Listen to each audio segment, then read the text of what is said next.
They were survival machines. When you imagine the homes where Jesus walked, ate, and taught, what do you see? Wooden floors, privacy, separate rooms for sleeping and cooking. None of that existed. The homes of first-century Galilee and Judea were nothing like the comfortable spaces we retreat to today.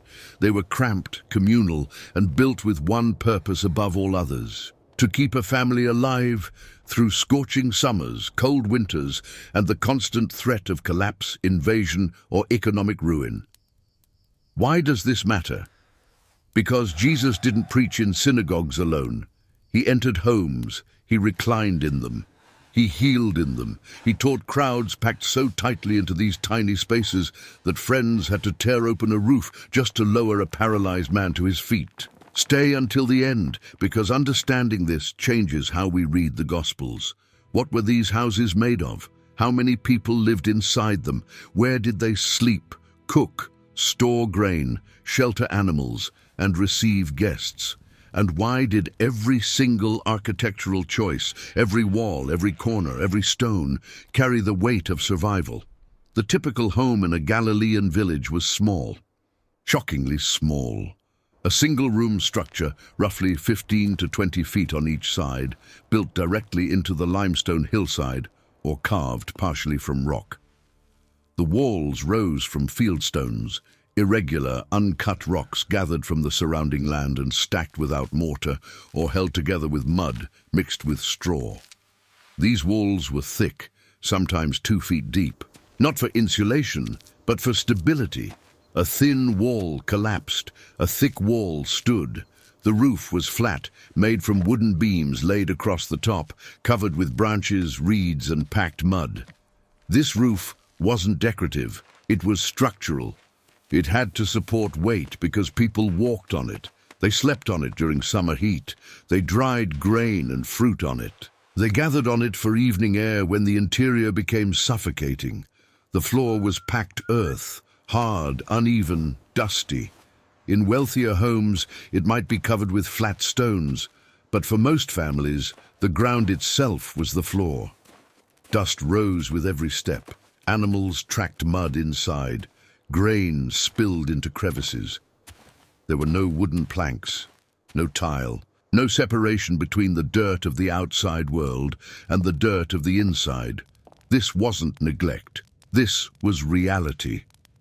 Inside, the space divided itself not by walls, but by function and elevation. The main living area sat slightly elevated, a raised platform of packed earth or stone where the family cooked, ate, and slept. Below this platform, a few steps down, lay the lower section, a sunken area where animals were brought in at night, goats, sheep, sometimes a donkey. They didn't live there, they sheltered there. Bringing animals inside wasn't about affection, it was about economics. A stolen goat meant months of lost milk, cheese, and future offspring. A dead sheep meant no wool, no meat, no trade. The animals stayed close because losing them meant losing survival.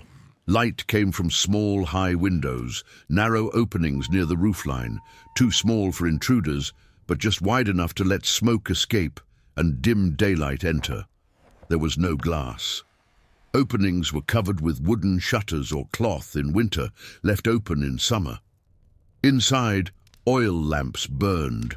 Small clay vessels filled with olive oil and a twisted wick. These lamps sat in niches carved into the walls or rested on ledges. The light they gave was weak, flickering, barely enough to see across the room. Nighttime was dark, deeply dark. Cooking happened over an open fire, built directly on the stone or earth floor in a shallow pit or on a raised clay surface. Smoke rose toward the roof, drifting out through gaps and windows, but it never fully left. The smell of burning wood, charred bread, and roasting lentils soaked into every surface. Walls turned black. Lungs grew accustomed to the haze. There were no chimneys. Smoke was simply part of life. Storage was built into the architecture. Large clay jars, pithoi, stood in corners, holding grain, oil, dried fish, water. Smaller vessels lined shelves or niches. Nothing was wasted, every container mattered. A cracked jar meant spoiled food, a tipped vessel meant lost oil. There were no cupboards, no pantries, no refrigerators. Preservation was constant work. Sleep happened on mats, thin woven reed mats or simple wool blankets spread across the raised platform at night, then rolled up and stacked against the wall each morning. There were no beds, no separate bedrooms. The entire family, parents, children, sometimes grandparents, slept side by side in the same room, often in the same space where they had just eaten. Privacy didn't exist. Intimacy was negotiated in whispers, in darkness, in the brief moments when others slept. Modesty was practiced not through separation, but through social discipline and unspoken boundaries. The door was low and narrow, made of wood, often a single plank reinforced with crossbeams. It opened inward. Stepping through required bending. This wasn't poor design, it was defensive architecture. A low door slowed intruders. It forced anyone entering to lower their head, making them vulnerable for a critical second. The threshold itself, a flat stone at the doorway, marked the boundary between public and private, outside and inside, exposure and shelter. Crossing it meant entering sacred domestic space. But homes weren't isolated. Villages were densely packed, houses shared walls, courtyards connected multiple families. Voices carried, arguments were heard. Cooking smells drifted. Children played between homes. Illness spread quickly. So did gossip, so did help. When one family baked bread, neighbors knew. When someone wept, the village felt it. This proximity wasn't accidental. It was survival. Isolation meant vulnerability. Community meant resilience. Water didn't come from taps. It came from wells, cisterns, or springs, often a significant walk from the home. Women carried it in large clay jars, balanced on their heads or shoulders, making multiple trips each day. A household's water supply determined everything: cooking, cleaning, drinking, mixing mud for repairs. Running out of water meant sending someone back to the well, losing hours of work. Stored water sat in large jars, often covered with cloth to keep insects and debris out. It grew stale, it grew warm, but it was life. Bread was the center of the meal, baked daily or every few days in small clay ovens outside the home, or shared among neighbors. The process was labor-intensive, grinding grain by hand, using stone mills, mixing flour with water and salt, kneading dough, shaping flat rounds, then baking them against the hot interior walls of a clay oven heated with dried dung or wood.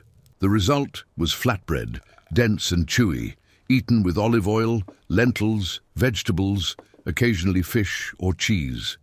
Meat was rare, reserved for festivals or sacrifices. Most families lived on bread, legumes, olives, and whatever could be grown, foraged, or traded. Hospitality wasn't optional. It was social law. When a guest arrived, the family rearranged everything. The best food was offered, even if it meant the family ate less later. Water was brought for washing dusty feet. A place was cleared for reclining or sitting. Refusing hospitality or failing to provide it brought shame, not just to the individual, but to the entire household. Reputation mattered more than comfort. Honor mattered more than convenience. This is the world Jesus entered when he came to their homes. When he reclined at tables, he reclined on mats or low cushions around a shared dish placed on the floor. When he spoke to crowds in the house, he stood in a tiny room packed with people, shoulders pressed together, bodies leaning in doorways, listeners craning from outside windows. When the paralyzed man was lowered through the roof, his friends didn't vandalize someone's property. They did what roofs were built to allow. They removed the packed mud and branches, creating an opening, because that's how these roofs functioned. They were accessible. They were repairable. They were designed to be taken apart and rebuilt. And when Jesus said, "Foxes have holes and birds of the air have nests, but the Son of Man has nowhere to lay his head," he wasn't speaking poetically. He was speaking materially. Everyone listening knew what a home meant. It meant stability. It meant a roof that didn't leak. It meant a place to store food, to sleep without fear, to raise children. To have no home meant to have no safety, no dignity, no social standing. Jesus was claiming homelessness in a culture where home was survival itself. The roof carried meaning beyond shelter. It was a second living space, a social platform, a place of rest and visibility. On hot summer nights, families climbed wooden ladders or exterior stone steps to sleep under open sky. The roof was cooler, breezier, safer from insects and the stifling heat trapped inside. But it was also exposed. Neighbors could see who slept there. Conversations could be overheard. Privacy dissolved into communal awareness. This is why, when Jesus said, "What you hear, whispered in private rooms, proclaim from the rooftops," his listeners understood immediately. The rooftop was the village's public square. It was where announcements were made, where visibility was guaranteed, where nothing could be hidden. Women spent significant portions of their day on rooftops, drying figs, spreading grain to cure in the sun, weaving, mending, watching children play in the courtyard below. The rooftop was workspace, storage area, and observatory. From there they could see approaching travelers, spot returning husbands or sons, notice smoke rising from a neighbor's home. The roof connected the household to the world beyond its walls, but roofs required constant maintenance. Rain softened the packed mud. Wind tore at the reeds, cracks formed, leaks appeared. Every household knew the rhythm of repair, adding fresh mud after the rainy season, replacing worn beams, reinforcing weak spots. A neglected roof meant disaster. Water pouring into stored grain meant months of lost food. A collapsed roof meant injury, death, or the loss of the home entirely. Maintenance wasn't optional. It was survival. Wealth showed itself subtly in homes, a stone floor instead of packed dirt, plastered walls instead of bare rock, a second room partitioned off for storage or guests, an upper room, a small second story built above the main dwelling, accessible by exterior stairs used for private gatherings, prayer, or housing important visitors. Most families didn't have this. It marked status. When Jesus and his disciples gathered in an upper room for Passover, they weren't in a grand hall. They were in a small, elevated space, perhaps 15 feet across, borrowed from someone wealthy enough to own it. That upper room was luxury. Fire was both necessity and danger. Families cooked over open flames daily, but those flames could spread. A spark landing on a woven mat, a gust of wind catching a curtain, a tipped lamp igniting oil-soaked cloth. Homes burned, entire villages burned. There were no fire departments, no water hoses, no organized response. Neighbors formed chains, passing clay jars of water hand to hand, but often it was too late. Fire consumed everything: walls, roofs, stored food, tools, animals, people. Survivors rebuilt or moved. There was no insurance. Loss was total. The lower section where animals sheltered carried its own complexity. Manure accumulated. It had to be shoveled out regularly, carried outside, spread on fields as fertilizer. The smell was constant, earthy, pungent, mixed with the scent of hay, animal breath, and waste. Modern sensibilities recoil, but for first-century families, this smell was ordinary. It was the smell of resources. Animals represented wealth, sustenance, trade value. Their presence inside the home wasn't degrading. It was practical economics. When Jesus was born and laid in a manger, he wasn't placed in a barn separate from the house. He was placed in a feeding trough inside the lower section of a typical village home, the area where animals ate, where families stored fodder, where warmth from animal bodies rose up into the living space above. This wasn't squalor, this was normalcy. Mangers were carved stone or hollowed wood, designed to hold hay and grain for livestock. They were clean enough, sturdy enough, and the only available cradle in a crowded household already packed with extended family during a census registration period. The manger wasn't a symbol of poverty. It was a symbol of reality, of ordinary people navigating extraordinary circumstances with whatever resources their homes provided. Guests disrupted everything. A traveling rabbi, a distant relative, a trader passing through, all required accommodation. Homes stretched to absorb them, sleeping areas compressed, food portions shrank, but hospitality remained absolute. To turn away a guest was to invite communal shame and divine disfavor. This is why Jesus could travel village to village without money, relying entirely on the hospitality code that bound every household. When he sent his disciples out with no bag, no money, no extra tunic, he wasn't testing their faith in miracles. He was testing their trust in a social system that worked. Homes opened because they had to. Security was fragile. Doors had simple wooden locks, bars that slid into place, or heavy stones rolled against the entrance at night. But determined thieves could dig through mud brick walls, could pry open shutters, could wait until a family slept and enter silently. Valuables were hidden. Coins buried in jars, jewelry sewn into clothing, important documents stored in sealed clay vessels. When Jesus spoke of a thief breaking in during the night, every listener knew the fear. They had felt it. They had heard stories. They had lost things. Home security wasn't guaranteed by locks. It was guaranteed by vigilance, by neighbors watching, by dogs barking, by communal awareness that strangers didn't belong. Sickness transformed homes into crisis zones. When fever struck, the ill person lay on their mat in the shared space. Everyone breathed the same air. Everyone touched the same surfaces. Infections spread.